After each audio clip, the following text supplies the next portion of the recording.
I'm Jonathan Ross, and this is Ross Reviews. Ho-ho-ho! And welcome to the A90 Mark 5 Supra.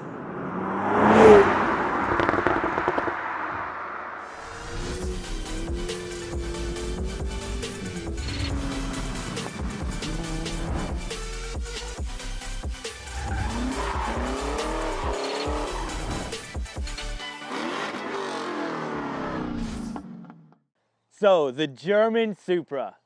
Look, I actually don't mind the look of this car. I think Toyota did redesign the outside to make it kind of their own, and they did a fairly good job. It's not perfect, though. Not a big fan of these fake vents. There's a fake vent here, there's a fake vent up the front, fake vent on the side. It's just too many fake vents, Toyota. Too many fake vents. I do particularly like the headlights, though. Really nice. Got a very good kind of front spoiler lip up here. Even at the rear of this car, it's got a really nice diffuser. It's got a twin exhaust. Also got a nice ducktail spoiler at the back end, and it's pretty handsome. So in general, I'm pretty happy with the looks of this thing anyways. Onto the bonnet, which is probably one of the biggest bonnets I've ever seen on a sports car. This has got the legendary twin turbo B58, sorry. Straight six, turbocharged. This makes 335 horsepower and about 370 pound-foot of torque from factory, claimed. These have actually been put on the dynos countless times, and they make a lot more than that. Something closer to about 375 wheel.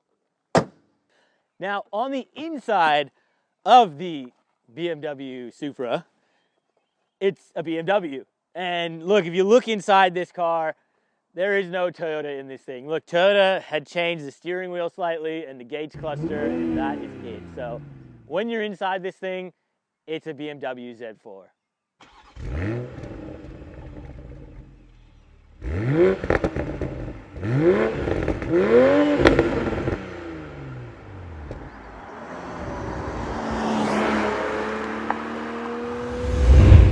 So in the A90 Mark 5 Supra here, and look, besides the Toyota badge on the center of the wheel right here, you do not feel like you're in a Supra when you sit in this car. Unfortunately, just the interior is 150% BMW.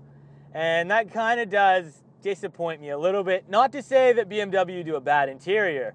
They don't. It's very premium in here. It's nice. There's carbon fiber. There's all sorts of leather. It's just doesn't quite feel like a Supra, and that is a little bit of a negative. It's gotta be.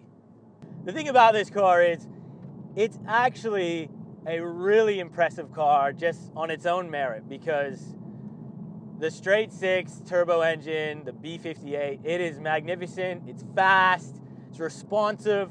You almost don't even feel like there's turbo lag at all in this car. And the gear shifts, this is the 8-speed ZF gearbox.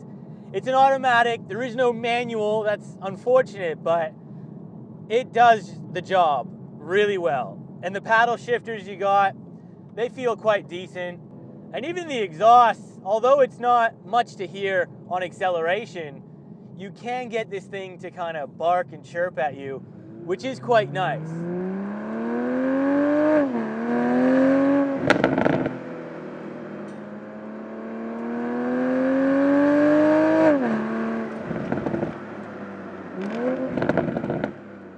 And on the driving position, look, the seats are pretty comfortable. They hug you tight enough, but there is no headroom in this car, and it is pretty snug in here. You know, I'm not the biggest guy, and I feel like it's a little claustrophobic as well.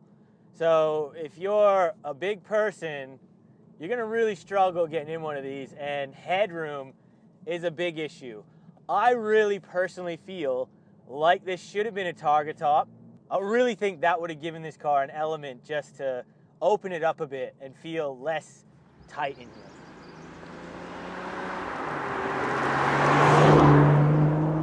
And BMW, I mean Toyota really did do a good job on the suspension in this car, because although you can't feel every bump in the road, it's not harsh. And it's probably you know, pushing it for a daily, but my goodness, I actually really think they've done a pretty good job dampening this car. And it's just so fast.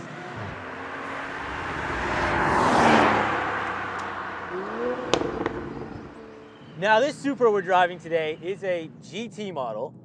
You could have got two variants of this car, basically a GT or a GTS. And pretty much the only difference between the two is the GTS received slightly bigger wheels, so they got 19-inch wheels. They had a slightly bigger rear brake, and they also got a heads-up display and a better sound system. So pretty much there's not much difference. And to get into a GTS, you were gonna have to pay about another $10,000. So that was a lot of money to ask for a bigger set of wheels, really. This particular car, brand new, would have set you back about 85 grand here in Australia. And look, that's a lot of money before on road. On the used market now, a few years have passed, these cars are still fairly new. You're gonna pay about $75,000, and this particular one is for sale at Car Giant WA for 75 grand. And that is still a lot of money for these cars. I think with the current market, COVID tax, I really feel like the used car market is being held up right now with coronavirus. And I would not be surprised if a car like this in another 3-4 years is gonna be around that 40 grand mark. And you know, to lose half your money, that's kind of scary thought.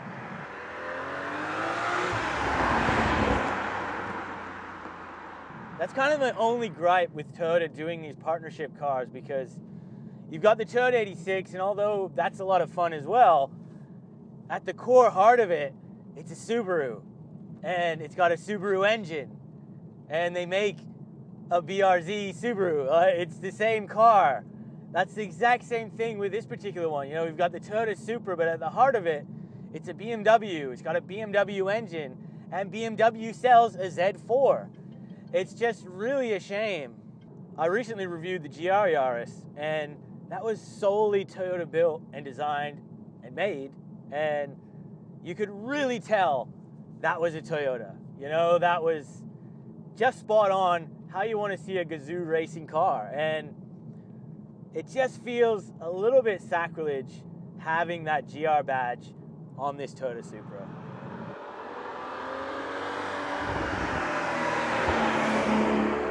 The good thing about buying one of these Toyota Supras, though, is that although the horsepower in modern day standards seems a bit low, 335 horsepower, in actual fact, you're gonna get about 375 rear wheel horsepower. So, you know, this thing is properly fast. It only weighs 1.4 ton. You got launch control, a really quick gearbox. This thing is no joke. Now, just before we continue with this Toyota Supra review, please go ahead and make sure you hit that big red subscribe button and click the bell notifications so you get updated on all our weekly uploads. Oh, man.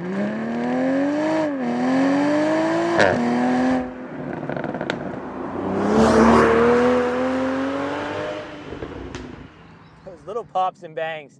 You can't hear them crazily loud, but you can know they're there, and it's awesome to hear that. Unfortunately, though, you can't put the windows down, because if you do, you just get insane buffeting. And that is just such a design flaw, and I cannot believe that it managed to pass all the tests, because you can't drive this car with the windows down. You just can't. And that is really why I wish this was a target top, because I think that would have probably solved most of your buffeting issues, at least if you had that down.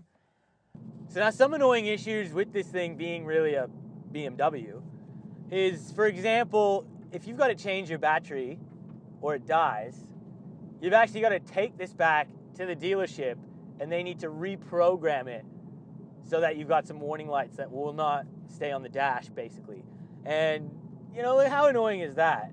Thankfully, though, if you want to get your hands dirty and change your oil, do your filter for stuff like that, it's fairly straightforward and easy to do. Unfortunately, though, if you want to do really anything else, BMW makes that kind of iffy. And of course, this would not be a BMW if you did not get that dreaded check engine light, because like every BMW, she burns some oil.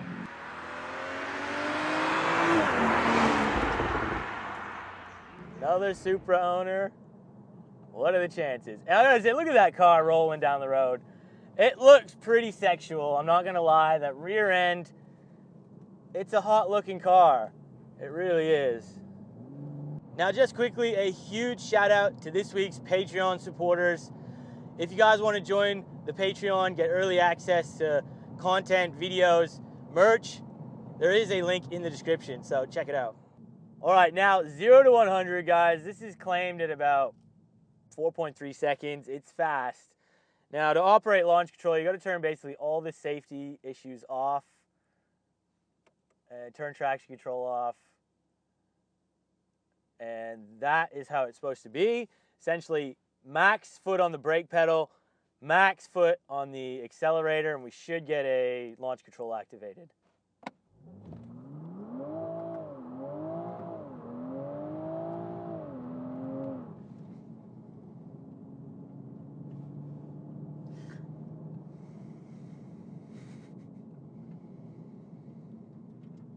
Fucking hell.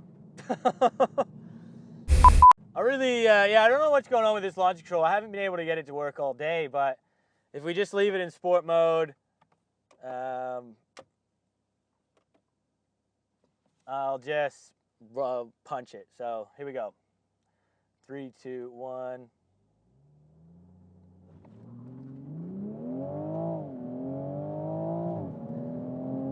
100.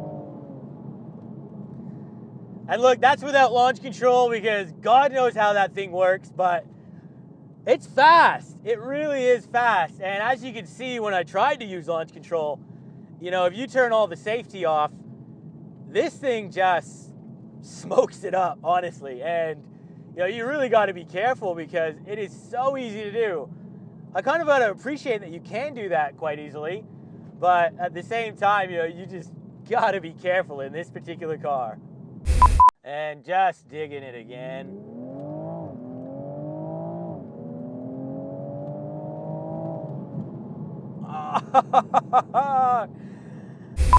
I gotta say, you know, I've previously taken the Mk5 Supra down this exact road, and it honestly just doesn't have that same character, that same feel, because it just feels totally alien. This thing feels like a BMW when you drive it. You know, you might get that sense of a Supra when you look at it from the outside, but nobody really cares about that. You know, you want to drive it and feel like a Supra. Doesn't really do that. Not to say this is a bad car. It's fantastic, but is it a Supra? I don't think so. Would I buy this one? I don't think so. I probably would go for the Z4. So, in short, the Mk5 Supra is a brilliant performing sports car.